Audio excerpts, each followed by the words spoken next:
Seguinte, tem uma notícia do G1 Paraná. A gente tem falado aqui. A gente não é, obviamente, caderno de esportes. Então a gente só faz um passant. Mas quando as coisas, elas transcendem, né? O caderno, por exemplo, policial, como falamos. Transcendem o caderno esportivo, como já falamos aqui. A gente traz as informações. Essa é uma informação do G1 Paraná. O Atlético Clube Paranavaí é alvo de um inquérito do Ministério Público do Paraná que investiga se houve desvio de finalidade, enriquecimento ilícito e outros tipos de irregularidades no uso de um terreno público como centro de treinamento dos jogadores do clube. Uma área de 1.600 metros quadrados havia sido cedida em 2007 pelo Poder Público a uma associação de moradores. Em 2023, essa associação repassou 2 terrenos, um onde foi construído o CT e outro de 1.200 metros quadrados ao clube por um prazo de 10 anos. Porém, segundo um documento enviado pela Prefeitura de Paranavaí ao Ministério Público, não há autorização legal para isso ser feito. E aí se estudam lá possíveis soluções jurídicas e a Prefeitura diz que vai tomar todas as medidas administrativas para resolver o caso. O time é o ACP, o clube que foi divulgado lá em 2024 que o cantor Gustavo Lima seria um dos sócios. Porém, a assessoria do Gustavo Lima, na reportagem do G1 Paraná, disse que essa operação de compra do Gustavo Lima ser dono ainda não foi concluída, que o cantor não tem conhecimento do uso do terreno público e que a participação dele foi só para promover a SAF, ele só deu a imagem dele para promover, então ele de fato ainda não faz parte do quadro societário da SAF lá do Atlético Paranavaí, certo? A Prefeitura respondeu da seguinte maneira a essa situação toda. Em resposta à solicitação formulada, o município de Paranavaí esclarece que no final do ano de 2024 foi notificado pelo Ministério Público Estadual acerca da situação, prestando esclarecimentos ao mencionado órgão ministerial nos ditames da lei. Quanto à legalidade da cessão do bem do imóvel doado à associação de moradores, o ente municipal informa que se encontra estudando soluções jurídicas para fins de melhor resolução da questão, sempre prezando aí pela legalidade e bem comum da população. Esse é um trecho da nota que a Prefeitura publicou. Ô, Ângelo, eu estou trazendo isso aqui porque a gente sempre discute aqui o uso do Willie Davis pela SAF. A gente discutiu os centros de treinamento que eram da Prefeitura Municipal pelos times de futebol aqui, que são propriedades, são particulares, são privados, né? E aí aqui a gente tem em Paranavaí a mesma coisa. É algo que se expande aí por todos os cantos, os times de futebol precisam se escorar no poder público para se manter? Pois é, né? O uso do cachimbo, né, atrapalha. Eles são SAF, mas não são SAF. Eles se independeram se é que existe essa palavra, esse verbo, do poder público, mas continuam querendo as benesses do poder público. No caso de Paranavaí, a título de ilustração, na semana passada, na inauguração da Expo Paranavaí, estavam na mesma conversa virtual, o senador Sérgio Moro, o ex-prefeito, que foi quem fez isso aí, pelo que você leu, e também estava o cantor Gustavo Lima. Ora, se não está confirmado que a SAF é do Gustavo Lima, o que ele estava fazendo na conversa? Então, assim, tem que investigar. Aqui em Maringá, ontem recebi informação de que parece que surgiram uns bichinhos, além do gramado que virou pasto no Willie Davis, surgiram uns bichinhos lá, uns negócios amarelos. Paquinha. É a Paquinha. Paquinha? Aí diz que quem tá pagando é um time profissional de Maringá, não é a prefeitura. O próprio é da prefeitura, mas nessa hora é a SAF que cuida. Peraí, aquilo é próprio público, tem que ser cuidado pela prefeitura. Vamos colocar as coisas nos seus devidos lugares para depois você não cobrar de gente que não tem nada a ver com o peixe, né? Então, o certo seria isso. O SAF vai buscar dinheiro, constrói seu estádio, faz sua arena, faz o que você quiser. A prefeitura cuida do que é dela. Nesse caso ali, envolve pessoas de Paranavaí, pessoas carentes, né? E realmente fotos de abandono do local.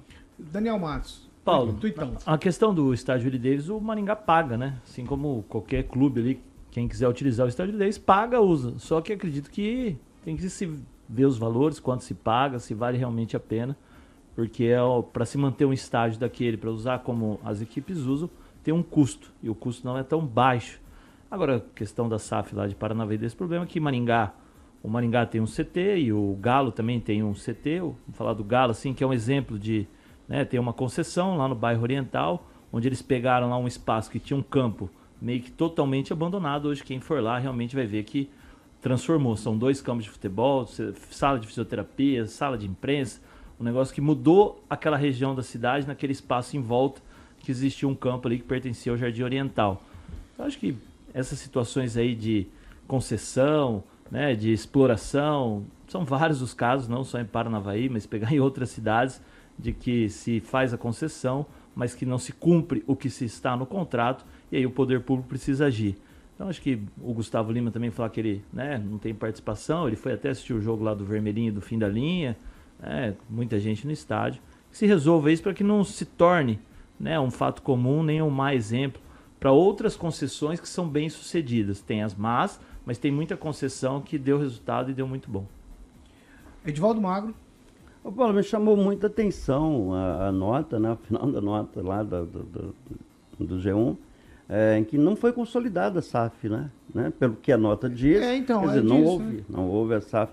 Mas vamos lembrar que em 2007 lá, o Daniel, era um amplo espaço abandonado, foi doado para a associação exatamente para implantar um campo, e que me parece que ao final de 10 anos, esse acordo, né, foi um acordo de gaveta aparentemente feito ali, deve retornar para a associação, o CT. Né?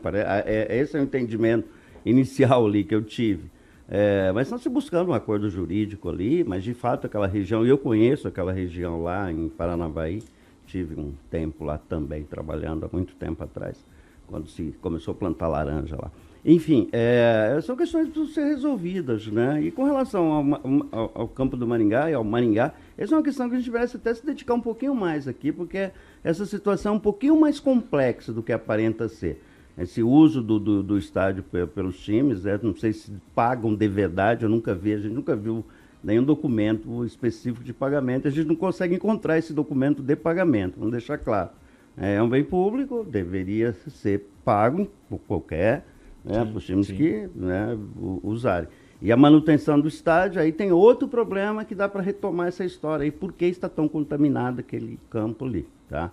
É outra história, mas acho que é um tema que a gente pode tratar com mais vagar dia desse. Vamos esperar o próximo jogo, aí a gente fala.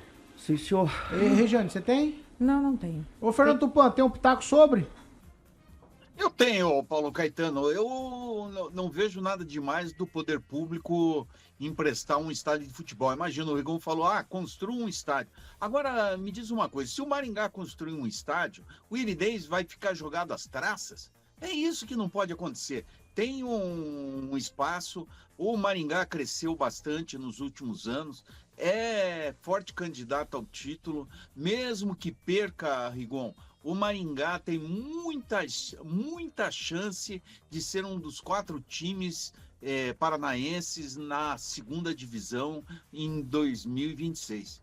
Você pode ter certeza isso, que o caminho está pavimentado, e a ajuda do poder público em cidades do interior, por exemplo, quantas pessoas tinham no jogo no final de semana entre Atlético e Maringá? Se não me engano, eram 6 mil pessoas, muito pouco para manter um time competitivo. Então, como existem empresas, indústrias que se instalam na região, um time de futebol também, não só de futebol de campo, mas futebol de salão, também precisa de um help do poder público. Eu concordo e vejo a história lá em Paranavaí, do Gustavo Lima, assim, como uma coisa certa, viu, Paulo Caetano? O ano passado eu encontrei na Assembleia Legislativa um dos dirigentes do Paranavaí, ele falou que realmente o martelo tinha sido batido. Se não foi assinado, deve ter algum motivo que logo vamos descobrir. Você não acha? O futebol paranaense precisa de mais um time na Série B e pode ter certeza, não apenas o Maringá, mas também o Londrina pode subir, que eles estão com 2 timaços, Paulo Caetano.